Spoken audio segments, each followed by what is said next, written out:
Hey everybody, Ed Carbajal here without Matthew Hawkins.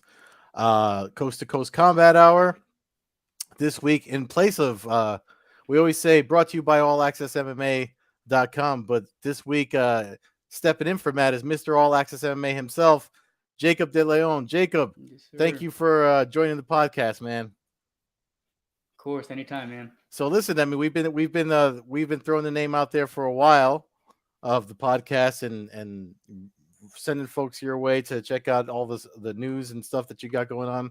I was looking at the website today. It looks like you revamped the way it looks and the colors and everything.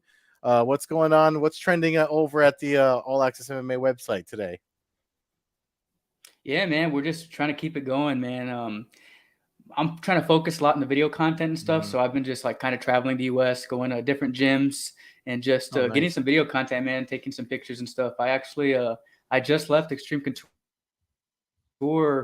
man, probably about 3 weeks ago, man, and I met there with Coach Nick Sick and stuff. He's a really cool dude, man. Like, couldn't say anything else like nicer about him. Like, you know what I mean? Let me wide in, and he was just like yeah, man, whatever you want to do, you can talk to anybody, film with anybody, just like make sure they're cool with it. And I was like, for sure, bro. So I got to, dude, and there was just, it's crazy that there's so much fighters there, man, and Mm-hmm. the UFC PIs right there. So it's like, dude, the like half the roster, like, you know what I mean? You just see faces pop everywhere. Yeah. Like, but dude, one of the guys over there, the main guy is dude Strickland, man. He runs that camp, like all the practices. He's calling all the rounds, calling the partners, stuff like that. But I got to see Hamza. He was there up there until, and that was like 3 days after he got into Vegas. He actually he got cut right Yeah. underneath his eye. I don't know if you could tell on the walk-in. He had a little. It was already healed, but it right where Burns opened him up, Yeah. it was the exact same spot, man.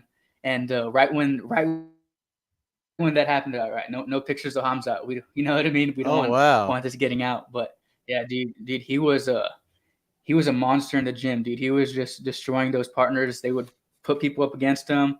He'd go from the cage straight to the treadmill. Like, it was all business, man. You know what I mean? Yeah. His intensity was, dude. It was on a totally different level, man. Yeah. No, I mean that's a great But way yeah, to. man, I saw lots, I was going to say that's a lots of. great way to segue into looking back at UFC 273. I mean, you're talking about that fight in particular. So, I mean, I know Matt's away. He wanted me to read off. Before I even talk about Matt's take and my take on it. What was your take after seeing the fight? I mean, maybe you were a little biased because you were just in the training room with those guys or whatever. But when you saw it, like afterwards, I personally I disagreed with the split decision. But Yeah, what did you and think? I haven't rewatched or anything, man. So everything I'm talking is just what I saw live. But from what I saw, I think the decision was fair. It was, of course, it was razor thin. You know, it was a super close fight.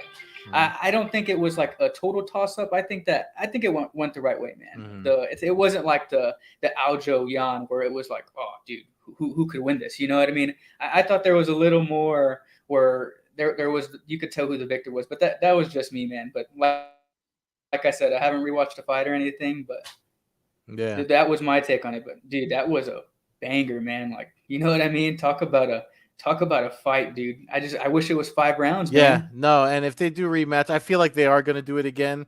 And if they do it again, it has to main event be 5 rounds. I mean, even during the presser during the week, there everybody said that's the people's main event. Most folks were, I mean, not to knock the two title fights that happened afterward, but I mean that was literally we're still talking about it. I mean, not just us, the entire MMA community, hashtag MMA Twitter, all those people are still talking about that fight and I know Burns is making the media rounds too, just talking about how he wants to rematch. I know they're talking about Hamzat and Covington next, but honestly, I think it's going to be a tougher fight. And like you said, it needed to be 5 rounds. Outside Yeah, man. outside of the that fight in particular, the two title fights that happened. I know the main event was there's really nothing to it's pretty Volkanovski won pretty convincingly, but I mean the co-main with Jan and Sterling. What was your take on that fight? Dude, this is the shoot, man. It could go, you know what I mean? It could go either Mm, way. I know so many people had their opinions on that one, man. I know Big John just said that it was totally Jan winning round one, but again, that's another one I haven't rewatched. But mm. dude, it was that first round. Like, I really don't know if you can say who literally won it. It was so even, and that was the one that decided it. You know Yeah. what I mean? So I'm just like, that one was such a that round one. I don't know who could judge that, man, but that was insanely close. Like, Yeah. it's just a total toss up. You know what's funny is like you're saying like you have to rewatch it, and that's one thing I said to Matt before I move on. I mean, Matt wanted me to read his take because he's busy with family stuff, but I mean, where's his? I'm just got it. I haven't noted here. He thought the three huge overhand rights in the last 30 seconds for the Burns comes out was made it that final round close for that particular fight. And you're talking about needing to rewatch it. I actually said that was my reply to him. I was like, at first sight, watching Burns and Chimaev, I'm like, yes. I don't agree with the split decision, but like you said, it's always it's different when you watch it with more relaxed eyes, and the same thing with the other fight, Sterling and Jan. So I don't know, man. I mean, it's definitely hard to when it goes to a decision, it's hard to argue for and against it, especially when they fight so hard.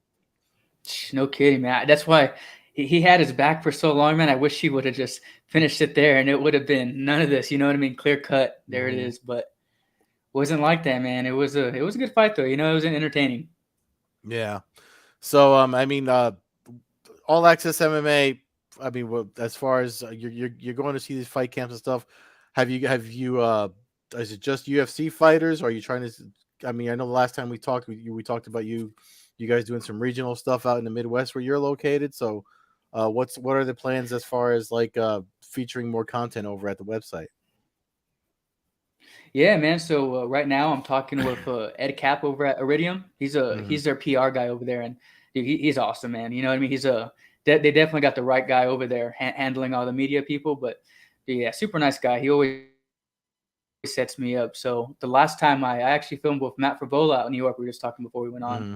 and it was just like insider of his camp. You know what I mean? Checked out his strength conditioning program, his grappling, and his striking and stuff. So Ed set me up with that, man. And during that, he was just like, dude, hit me up this summer and we'll get you booked up. You know what I mean? He, Yeah. he was like, dude, the way you put it out, it looked real good, and Matt was real happy with it. So it's always good making new friends and Yeah. stuff. Of So course.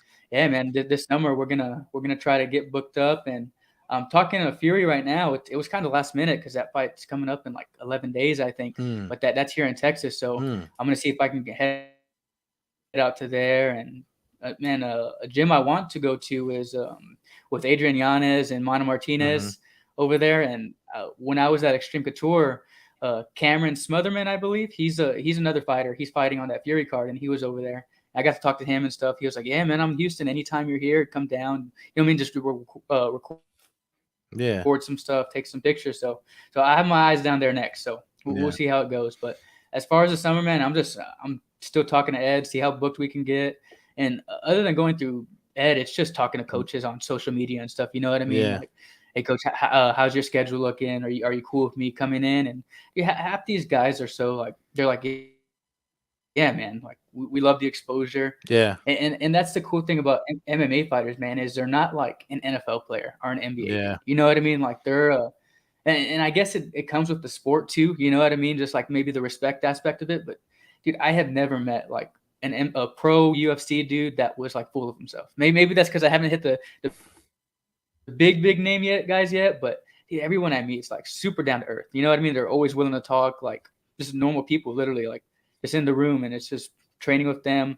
I can't spar with them, but grappling I can hold my own there. But on the feet, nothing like that. But no, it's always cool, man. I just always going to the gym. I'm just a blue belt in BJJ, but Yeah. I mean, just enough to handle myself and get a little taste of it. But yeah, man, just trying to stay busy, travel, and we're actually going to get some new riders up soon, and just trying to push as much content as we can, man.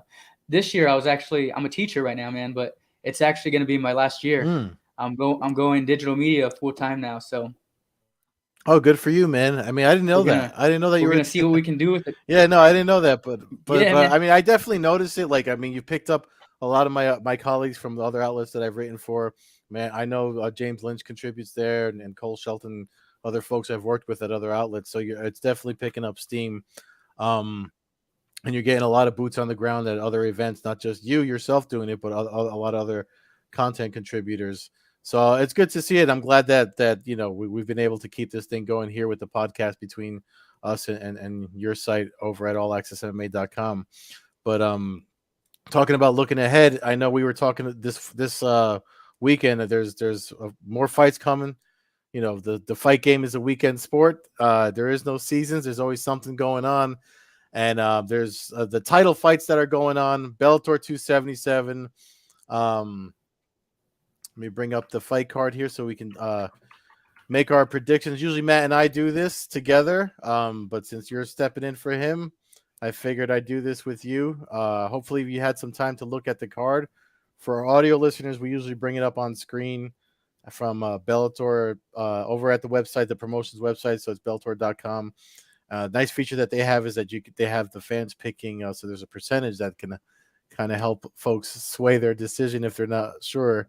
But so Jacob, the fight on the screen is Aaron Pico versus, let me make sure I get this name right, Audley Edwards.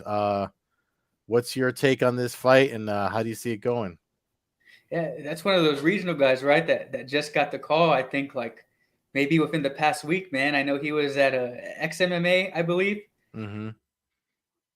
and I know he got the win off there. But that's one of those where it's just the jump in talent. You know what I mean? We got to see that one probably has the most question marks of them all, because it's just like we got to see how he fares in the next step up in competition, man. But just because Pico has the, you know what I mean, the Bellator vet, I'll probably have to go Pico on this one, just because of the question marks surrounding it, and we don't know who he has gone against at this level. You know what I mean?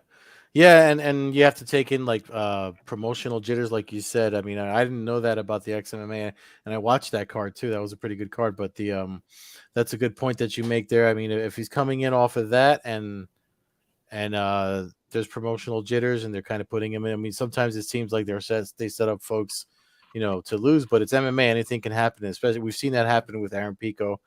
That being said, I am still going with Aaron Pico as well.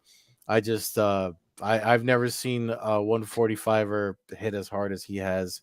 Win or lose, I mean, if he's either knocking folks out or he's getting knocked out. I mean, minus the first submission, but yeah. That's no joke, Yeah, man. he's definitely got nuclear fire in those fists. So the next fight after that is a heavyweight bout, which we know is probably going to end in knockout. Yeah, Tim Johnson versus Linton Vassell.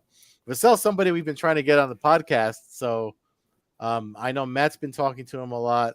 He's been with Bellator a long time, and Johnson's a vet too. Yeah. What's your take on this fight? Yeah, I saw Vassell's last fight, man, and I think I'm just a little more familiar with him, but I know Johnson is coming off 2 losses, I believe. So I think that, you know what I mean, he's going to be Johnson's going to be going for broke for sure, because, you know what I mean, nobody wants that 3-fight skid. So I think it's going to, for sure, like you said, it's going to be a knockout, man, but I'm probably going to go with Vassell on this one. Yeah, I mean, it looks like great minds think alike so far, because I'm on the same page with you. Especially when it comes to heavyweights, anyone's got a puncher's chance, but it's definitely one that I think I do think Vassell has the advantage, just because, I mean, he's an inch height. I believe he's got a reach advantage as well, and just I think he just might be in a little bit better shape. So this fight right here, I mean, featherweight world title, AJ McKee and Patricio Pitbull. Listen, man. I mean, I'm just gonna put mine out there now, because I've followed McKee since I worked for other outlets. His first fight in Bellator and all the way up until now. So I mean, it's no secret, folks that listen to the podcast know I'm gonna go McKee. What's your take on the fight? Dude, that first fight was so crazy, man. Just that head kick, standing guillotine finish, put him to sleep. You know what I mean? It was quick. You know what I mean? It was in the first round, so it's going to be interesting, man, to see how it plays out over, you know what I mean, more than one round. I mean, you know what I mean? Pitbull that's Bellator's guy. You know what I mean? He's been the champ, and Dude, this one's a toss up for me, man. But this one's Hmm. hard. But I'm probably gonna go Pitbull on Oh wow, this. okay. But I just that's what I'm thinking, man. But on this one, I would not bet on it. Yeah, yeah. You know what though? There's something to be said for rematches, right? Especially at this level. Once the first time, a lot of folks say like when fights of this caliber rematch, the second time, the end result is usually the same. It just takes a little longer. But we've seen Pitbull find resolve in the past and come back to just mount up wins again. So I see where you're coming from with that one. So I don't blame you for making that pick. Then we have the world light heavyweight world title fight with this one's long time coming. I love their tournaments and stuff. So this is coming off of that. Vadim Nemkov versus Corey Anderson. Um, I'll let you take first pick on this one.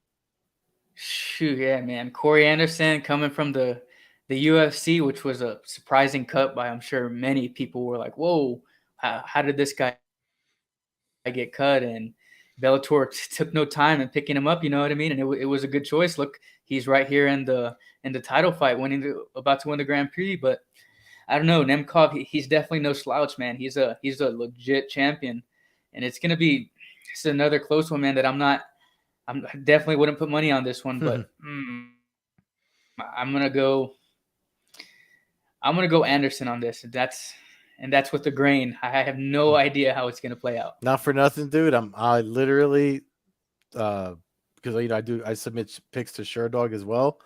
Mm-hmm. I submitted my pick to Sherdog for as Corey Anderson because for the same reason. But I have to say, I do feel like we're seeing. I mean, especially if you watch the press conference, was it yesterday? I think it was yesterday or Monday. I forget when they just had the press conference in L.A. When he was Mm-hmm. talking there. I mean, I don't think I've ever seen him more fired up. I know he was pretty riled up when he got to Bellator, but he just seems. I mean, he's at the cusp of winning a title. Personally, he seems like he's in a good place. He's happy, and when someone's like when all the bells and whistles are going off, for your personal life and your professional life, you can be an unstoppable force, and I do see that in the energy Corey Anderson puts out there. So. I wouldn't be surprised if he's championed by the end of Friday night. Um, yeah, for sure. Yeah, man. Just to piggytail off that, man, that's another. A lot of the fans, I don't think they realize the mental aspect of going into fight week. You know what I Hmm. mean? Like all you do every day is just watch it on every weekend. You're just putting the fights on TV. You know what Yeah. I mean? But you don't actually see that preparation, and not only the preparation, but just the mindset, man. Hmm. Like that is anybody who's competed in anything. You know what I mean? You can have those jitters and like it's just who shows up on that given night, Yeah. literally. You know what I mean? And that's an aspect that I feel like a lot of fans don't really grasp. I'm sure people do, but it's just like who knows how somebody's gonna perform that night, how they're feeling, Hmm. how much sleep they got the night before. You Yeah. know what I mean? He's got a world title fight ahead of him. Like it's just it's one of those things, man, that separates the boys from the men. You know Hmm. what I mean? Who can perform? Yeah. Interestingly enough, you're talking about the fan look.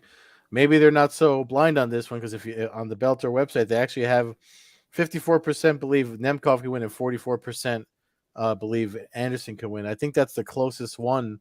If you look at all of them, that's not Hmm. lopsided. So maybe folks are starting to pay attention here and see that. You know what I mean? I mean, especially I don't know how you could pick against Anderson after that press conference again. I've never seen him so as fired up as he was talking about this fight and just about his life in general and then reflecting on his time in the UFC, how it looked like he wasn't too happy there and how he just feels better. I mean, he called it a family affair. Like his whole Hmm. family is part of the whole process of fight camps and stuff like that. And you, like you said, you've been visiting all these gyms, so you're starting to see that side of it, the blood, the sweat, and the tears that are leading into the fights. I mean, if you were just there for 273, I mean that's it's something to behold for sure. And I'm glad that you brought that up. I mean, because there's still a lot of takes out there, and I get so pissed off when I see them. There's so Hmm. many takes out there that I mean, there's people that say things, and it's like, I mean, they don't realize what the athletes in the cage sacrificed to get to that night, and while they're there fighting for their dreams, you're just sitting there for taking it for the entertainment. So I'm Yeah, glad you and said that. it just on a side note too. Actually, there's two things I want to go into this, but dude, some MMA fans have some of the worst takes I've seen, man. Like I'm just like, dude, come on, like you like. I don't know. I'm not a super fan. I'm not too crazy. I do own the website. I cover the sport, Hmm. but there's people that I see that make takes that are so in on it, and I'm like, dude, what? Like, huh? You know what I mean? I'm just like, come on, man. But on top of that too, you had said people they don't see what they put behind it. Actually, when I was at Extreme Couture, man, there was a street fighter who called in who Oh. said he's 200-0 and that he's gonna that Hmm. actually Sean Strickland he's in the I put the video on YouTube of it. It wasn't anything too crazy, but the guy had said, "Oh yeah, I'm 200-0.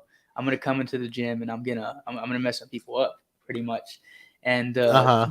they had the one of the nicest guys, Chris Curtis. I'm sure you know who he is, but super nice guy, man. He just one of the guys who's been on the regional scene for forever, man. He just got that call maybe last year to the UFC, but Hmm. dude, that was he could have got that call years before. You know what I mean? He's had so many fights on the regional scene, Yeah. but Yeah. dude, that guy, he's such a nice guy, man. But anyways, he had the first round of him, and this is right when he got pulled from his fight because he had fractured his wrist. So Hmm. he's over here fighting with one hand pretty much, and the guy he hits him with a couple of spinning back kicks, just Yeah. messes him up, kicks him in the head, puts him down. The guy's cardio is shot. He has nothing. You know what I mean? And he tries to leave the cage, and Eric Nixick, he's like, "No, fuck that, stay in the cage. Like, you want to get over here? You call my guys out, stay in there." You know Yeah. what I mean? And it was just funny, man. And then Strickland, he was like, "All right, it's my turn next," and everybody was like, "No, no, don't let Sean in, don't let Sean in." That makes a lot of sense. Yeah. Yeah, dude, it was funny, man. But yeah, it was just something I thought I could go on after hearing that. You said that the video's up on the All Access MMA YouTube channel. Yeah, you can type in Oh no, 200 and no Street Fighter versus UFC Chris Curtis, something like that. And after I'll add the link. I'll add the link to the description to this so folks can check it out because I'm sure I want to see it. So I'm yeah, sure yeah, when folks hear this and see it, they're gonna want to see it. yeah, So. and it was funny too, man, because after Chris like he could have wrecked him, man. He took him down, and he's standing on top of him, like not hitting him. You know what I mean? Hmm. Like where he can absolutely destroy him. And then come after that, the guy told Chris, he was like, like I could have knocked you out, right? If I wasn't tired. He told Chris that, and then Yeah. Chris is like the nicest guy. Everybody Yeah. at the gym was freaking out. Chris lost it on him. He was like, dude, I could have ended you. Stuff, just Yeah. saying stuff like that. And the guy ended up getting escorted out the gym, but Yeah. everybody was like, whoa, where did that come from? Like Chris is you know what I mean? He's a nice guy in the gym. But it was just and I don't know what it is with those guys, but I've been hearing lots of stuff where people try to get people in the gym like that. That there's a lot Yeah. of keyboard warriors, you know what I mean, that think they can hang. And dude, these guys do it for a living. Like, come on, man. You know what I mean? Yeah. Just There is literally a super. Even I spoke with Josh Palmer, who does a lot of the commentary for a lot of the pro grappling, submission pro grappling events. Like he does Polaris, he does Cage Warriors, he does a lot of that stuff. And he's out here in Jersey, and he's a black belt in jiu-jitsu. I've interviewed him a few times for events that he's calling, and he and I mean, we're both black belts in jiu-jitsu, but even he and I said there's a big difference between us that are hobbyists and these yeah. guys that do it for a living, you know, 7 days a week. There's a big difference. And if you've ever rolled with anyone or trained with anyone that does, compete and train for that versus the weekend warrior, there's a big difference in everything, power, Dude, strength. Like, yeah. literally, man. Like, I mean, if you're just curious, just go challenge a 16-year-old blue belt that's been competing. You know what I mean, at your Yeah. local gym, and then you'll figure out real quick. And Yeah. then you realize, whoa, these guys are black belts, and they've been doing it for 15 years. You know what I mean? It's Yeah. like it's insane, man. Actually, I want to go into too another fight I'm excited for Bellator. is Mm-hmm. Hafion Stotts. He was there. I got a chance to talk to him. We were Oh doing some yeah, grappling and stuff. And shoot, he's got a title fight, man. He was yeah, actually he moved his camp because Sergio Pettis was you know what I mean. They're yeah. partners. They're both yeah, They both trained at Duke's gym, and he yeah. just That's next decided. week. Yeah. Yeah, he just decided like, yeah, I'm gonna step out. I don't want to, you know what I mean? Just Mm-hmm. no drama in the gym. Just let's keep it separate. I'll go with Nick Sick at Extreme Couture, and dude, that guy, he's a beast, man. He's a Listen, real cool guy to talk to, and dude, I am freaking pumped to see how that comes. Rafian Stotts has been. I mean, I've been following him for a while, so that's good that you had a chance to speak with him, because it's funny, like when I heard the injury news about Pettis, in my mind I was like, you know, I followed his career from when he fought at VFC, the Squared Cage Mm-hmm. promotion, and then when he moved up through LFA and then wound up in Bellator. I wasn't surprised to see him there and doing as well as he is now. I mean, he never got the screen time that he's getting now, and the fact that he's getting so much time now. I mean, he's somebody that if I'm a matchmaker at the UFC or anyone that's in charge of signing fighters, I'm looking at him and saying, "Shit, we should have signed this guy because he's No literally, kidding. yeah, he's literally like built for all of it. The way MMA is now in the current state of it landscape. I mean, he's got the skills for fighting, and he speaks very well. Every time a mic is put in his face, he says something that you remember him saying.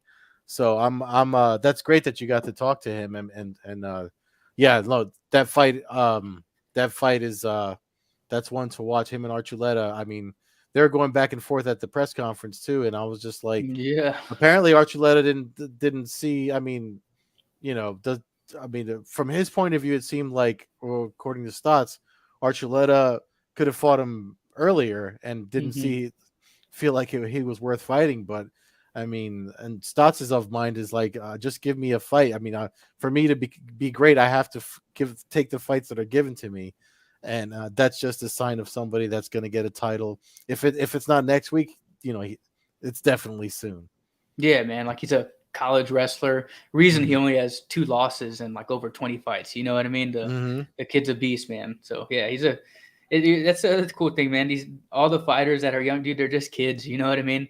Yeah. They're my age, if not younger, or like a year older. You know what I mean? It's just like just seeing them. It's like, dude, these kids are they're kids. You know what I mean? They just love to do it, man. They're just fighters. Yeah, but that's the thing that makes me want to cover this sport and write about these athletes. I don't know if you saw, I did a piece on a couple of amateur kickboxers out here in Jersey, Muay Thai fighters. They've got a couple of smokers under their belt. They're doing another one at the end of the month, and there's something to be said for someone, no matter what it is. It doesn't have to be fighting or martial arts or whatever. I mean, it could be, like you said, the media thing is your thing. So you're already, you're young and you already own an outlet that's doing well, and you've decided to commit to it 100%. And these kids younger than us, some of them, like these kids I talked to last week or a couple of weeks ago, they've already zeroed in on their passion and said, this is what I want to do. It takes people almost 30 years to figure that out. So the No fact shit. that guys that's like these kids and Stotts and all these fighters, that's one of the things that I love about covering MMA and speaking to these athletes, because especially when you talk to someone that's on fire that young and has already decided, I'm executing on this. It's just it's something to behold, and they don't get enough praise for it. But yeah, for sure. Yeah, man. Um, Couldn't say it better for sure. So, well, anyway, Jacob, I mean, I really do appreciate you jumping on here and doing the podcast this week. I mean, it would have been just me running my mouth solo. The fighter we had on, we had to reschedule schedules for next week, but I really do appreciate you coming on. Before I close out, I'm not. I don't do. Matt usually does a closeout, so I'm probably not going to do Yeah. as good a job as him. But before we do the closeout, if there's anything else you want to plug outside of the website that you bring this podcast to the world, allaccessmma.com, by all means, plug away. Yeah, man, it's just at All Access MMA 24/7. That's Twitter, Instagram, Facebook. Can't say enough about all my guys. You know what I mean? We got James Lynch, Ryan Jarrell, They interview for the site, and dude, both those guys they work hard, man. You know what I mean? I'm sure I know Ryan, he has a full-time job, and he's completely dived in on the side, man. So he's one of my real good friends. So yeah, man, just allaccessmma.com. We're gonna be coming up big in the next few years, man. I'm not stopping. I'm gonna keep going all around the country, and yeah, man, just I'm excited to see where it goes. I love it, man. I love to hear it. I mean, you get me a little fired up just by hearing you say that and the stuff we've talked about already. I mean, I'm glad you came on today. And so folks can follow us on at Combat Hour on Twitter, Coast to Coast Combat Hour on Instagram. I'm at Carbazel on Twitter, Carbeerzall on Instagram, Old Head Carb on Twitch. MMA Hawk 21 for Matt, who is absent. Fucking ball bag. And and we'll catch you next week. In the meantime, enjoy the fights, and thanks again, Jacob, for coming on. Yeah, bro. Anytime. We talked about it, dude. I'll come back whenever, man. Oh yeah, no, this is definitely going to be a regular thing for sure. Sounds good, brother. Appreciate having me, man.